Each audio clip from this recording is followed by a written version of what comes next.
Students, आज हम लोग 12th कक्षा के फिजिक्स के चैप्टर नंबर 10 में तरंग प्रकाशी के अंतर्गत लेक्चर नंबर 5 हम लोग देखने वाले, जिसमें हाइगेंस के सिद्धांत का दोष देखेंगे। इसके बाद हाइगेंस के सिद्धांत के आधार पर परावर्तन के नियम की व्याख्या करेंगे। ठीक है, तो देखेंगे हाइगेंस के सिद्धांत का दोष क्या था। प्रकाश के पश्च संचलन को प्रदर्शित करने वाला तरंगाग्र F1 नहीं माना जाता है, क्योंकि हाइगेंस के सिद्धांत के अनुसार केवल अग्र आवरण ही मान्य है।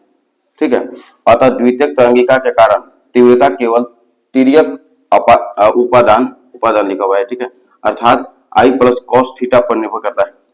तो पश्च दिशा में थीटा क्या हो जाएगा, 180 डिग्री हो जाएगा। तो अतः तिर्यक उपादान 1 प्लस कॉस थीटा यानी 1 प्लस कॉस 180, कॉस 180 -1 होता है, तो -1 प्लस 1 0 हो जाएगा। ठीक है, अतः पश्च दिशा में तीव्रता जो है शून्य होती है, इसलिए तरंगाग्र F1 का अस्तित्व नहीं होता। इसी चीज को हम एक और तरीके से कर सकते हैं, शॉर्ट में इतना लंबा बात को। जब तरंग अग्र पश्च दिशा में गति करता है तब पश्च दिशा में ऊर्जा प्रवाह नहीं होता है, यद्यपि यह यथार्थता से सत्य नहीं है।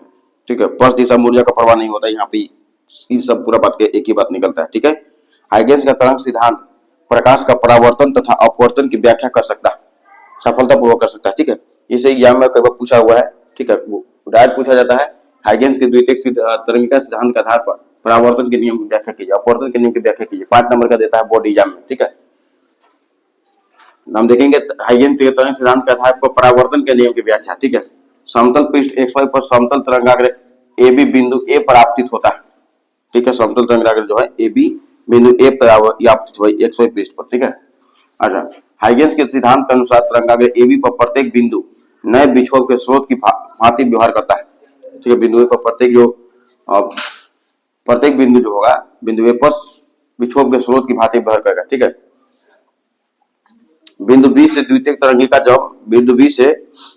द्वितीयक तरंगिका जब परावर्तक पृष्ठ पर बिंदु C पर आपतित होता है, तो बिंदु A से उत्पन्न द्वितीयक तरंगिका AD बराबर BC, ये तरंगिका जो है AD इक्वल टू ये वाला BC होगा। ठीक है, दूरी तय करता है, बराबर दूरी तय करता है। जब बिंदु A को मध्य बिंदु तथा AD तथा बिंदु A को मध्य बिंदु तथा AD या BC को त्रिज्या लेकर एक गोला बनाते हैं। अब बिंदु C से, ठीक है, गोला बनाएंगे ये वाला। ठीक है, अब बिंदु C से स्पर्श रेखा को गोले के बिंदु D से जोड़। CD परावर्तित समतल तरंगाग्र है, जो CD है परावर्तित समतल तरंगाग्र है। ठीक है, तरंगिका के B से C या A से D तक आने में लिया गया समय का दूरी पर चाल होता है। BC हो जाएगा दूरी और चाल भी हो जाएगा, ये वाला AD हो जाएगा दूरी, AD हो जाएगा दूरी और चाल भी हो जाएगा। मतलब समय पर दूरी पर चाल होता है, तो भाग देकर चाल से बताया जाए। जहां B जो है प्रकाश का वेग है, तो B भी कैंसिल आउट हो जाएगा, तो BC इक्वल टू AD हो जाएगा। CD तरंगाग्र द्वितीयक तरंगिका या विक्षोभों का वास्तविक परावर्तित तरंगाग्र होगा। सभी बिंदुओं से होने वाला तरंगाग्र परावर्तित तरंगाग्र CD तक पहुंचने में समान समय लेते हैं, सीढ़ी तक पहुंचने में समान समय लेंगे। यहाँ तक पहुंचने में जितने भी तरंगाग्र होंगे सीढ़ी तक पहुंचने में समान समय लेंगे। ठीक है, माना आपतित तरंगाग्र के बिंदु P से द्वितीयक तरंगिका का प्रारंभ होती है, बिंदु P से द्वितीयक तरंगिका प्रारंभ होती है और सतह XY के बिंदु Q से परावर्तन के बाद तरंगाग्र CD के बिंदु R तक पहुंचती है। ठीक है, तब द्वितीयक तरंगिका द्वारा लिया गया समय T बराबर PQ बटा V, QR बटा V, QR, इसको दोनों को भाग देंगे। ठीक है, जोड़ेंगे। जय हिंद स्टूडेंट्स, आज हम 12th कक्षा के फिजिक्स के चैप्टर नंबर 10 में लेक्चर नंबर 6 देखने वाले हैं।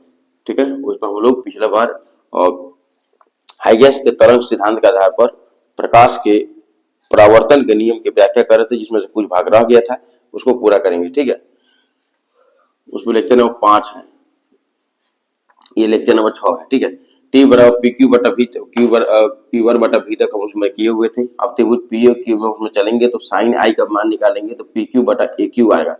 ठीक है, तो PQ का मान निकालेंगे, AQ गुना साइन I आ जाएगा। ठीक है, और जब त्रिभुज RCQ में चलेंगे हम लोग तो साइन R का वैल्यू निकालेंगे तो QR बटा QC आएगा। यहाँ से इसमें मल्टीप्लाई कर देंगे, अब QR 10 के 10 रहेगा, इसके चेक मार के गुणा करेंगे 10 के 10 रहेगा, इधर गुणा करके लिखा जाएगा। फिगर से QC को हम लिख सकते हैं AC माइनस AQ लिख सकते हैं। ठीक है, QC को AC माइनस AQ लिख सकते हैं। ठीक है, और जब बाकी 10 के 10 सकते हैं, समीकरण नंबर 4 डाल देंगे, 3 वहां 2 तक डाला हुआ था। ठीक है, समीकरण एक जगह आप लोग का एक जगह पीछे समीकरण एक डालने के लिए बोलते हैं बीसी बटा बीसी इक्वल टू एडी आया होगा, वहां समीकरण एक डाल दीजिएगा। पीछे just BC equal to AD आया था, वहां समीकरण एक डाल दीजिएगा। ठीक, अच्छा समीकरण 2 में पीक्यू और क्यूआर का मान को रखने पर जैसे पीक्यू और क्यूआर का मान रखेंगे आप। ठीक है, पीक्यू और क्यूआर का मान रखेंगे। पीक्यू का मान क्या निकाला है, पीक्यू का निकाला ए क्यू इंटू साइन आई। ठीक है, अपन हो जाएगा क्यूआर का मान निकाला एसी इंटू ए क्यू इंटू साइन आई हो जाएगा। ठीक है, अभी लघुत्तम हो जाएगा एलसीएम वन, यानी हो जाएगा A Q into sine I, इनसे गुना करेंगे अंदर में AC into sine R, A Q minus A Q into sine R. ठीक है, यहाँ पे ए क्यू कॉमन ले लेंगे आप, sine I minus sine R हो जाएगा plus AC into sine R. ठीक है, क्योंकि आपतित तरंगाग्र से उत्पन्न विभिन्न द्वितीयक तरंगिकाएं विभिन्न बिंदु क्यू पर आपतित होती है।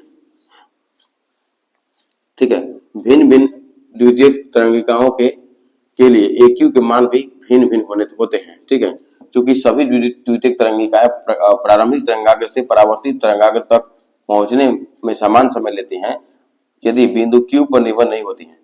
ठीक है, यह बिंदु क्यू पर निर्भर नहीं होती, तो बिंदु क्यू पर निर्भर नहीं हुआ तो क्या हो जाएगा, तो यह केवल तभी संभव है जब क्या हो जाएगा, जब जो है इसका value A Q into sine I minus sine R जो है इसका वैल्यू 0 हो जाएगा, तभी ये संभव है। तो इस ए क्यू गुना हो जाएगा भागम हो जाएगा, इसका वैल्यू 0 हो जाएगा, माइनस साइन आर हो जाएगा प्लस साइन आर हो जाएगा, 0 plus sine R, sine sine छोड़ देंगे, साइन जब छोड़ेंगे तो आई इक्वल टू आर, यानी कि आपतन कोण बराबर परावर्तन कोण आ जाएगा। ठीक है, यही हमारा परावर्तन का नियम है। ठीक है, ये सिद्ध हुआ किसका, परावर्तन का नियम, हाइगेंस के तरंगिका सिद्धांत के द्वारा सिद्ध हुआ प्रकाश के परावर्तन का नियम का। ठीक है, प्रूवमेंट हुआ। अच्छा, अब हम लोग आगे देखेंगे, ये भी 5 नंबर का पूछा जाता है, ये भी है। ठीक है, हाइगेंस के तरंग सिद्धांत के आधार पर प्रकाश के अपवर्तन के, उसमें परावर्तन के चले थे, अब अपवर्तन के नियम की व्याख्या करेंगे। इसको अपवर्तन के नियम को स्नेल का नियम भी कहते हैं। ये उसका कहेंगे, इसको क्या चाहिए, इसको क्या की चीज है। ठीक है, देखिए कैसे करेंगे। मान लेते हैं कि XY सीमा रेखा पर कोई समतल आपतित तरंगाग्र AB है। XY सीमा रेखा पर कोई समतल आपतित तरंगाग्र AB है। ठीक है, XY सीमा रेखा दो माध्यम जिनके अपवर्तन गुणांक μ1 और μ2 है को अलग करती है। अब इसका एक माध्यम इधर है, एक माध्यम इधर है। ठीक है, दोनों को अलग करता है। इसका मान लेते सघन माध्यम में μ2 इसका अपवर्तन गुणांक है, विरल माध्यम इसका अपवर्तन गुणांक μ1 है। ठीक है, कि इन दोनों माध्यमों 1 और 2 यानी कि μ2 बड़ा है और इसका अपवर्तनांक ज्यादा है इसका। ठीक है, इसकी अपेक्षा यानी कि सघन माध्यम है, विरल माध्यम है। में प्रकाश का वेग कम से V1 और V2 है, तो V1 ग्रेटर देन V2 है। ठीक है, हाइगेंस के सिद्धांत के आधार अनुसार समतल तरंगाग्र AB का प्रत्येक बिंदु नए विक्षोभ स्रोत की तरफ व्यवहार करता है। ठीक है, AB का प्रत्येक बिंदु जो है नए विक्षोभ स्रोत की तरफ व्यवहार करता है। समय t के बाद तरंगाग्र AB की स्थिति सघन माध्यम में तरंगाग्र CD के द्वारा दी जाती है।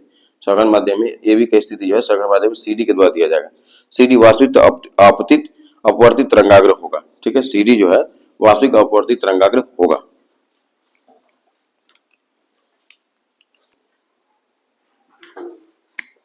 देखिए, यदि आपतित तरंगाग्र के किसी भी बिंदु माना P से उत्पन्न द्वितीयक तरंगिकाएं बिंदु Q से होते हुए तरंगाग्र CD के बिंदु R तक पहुंचती है।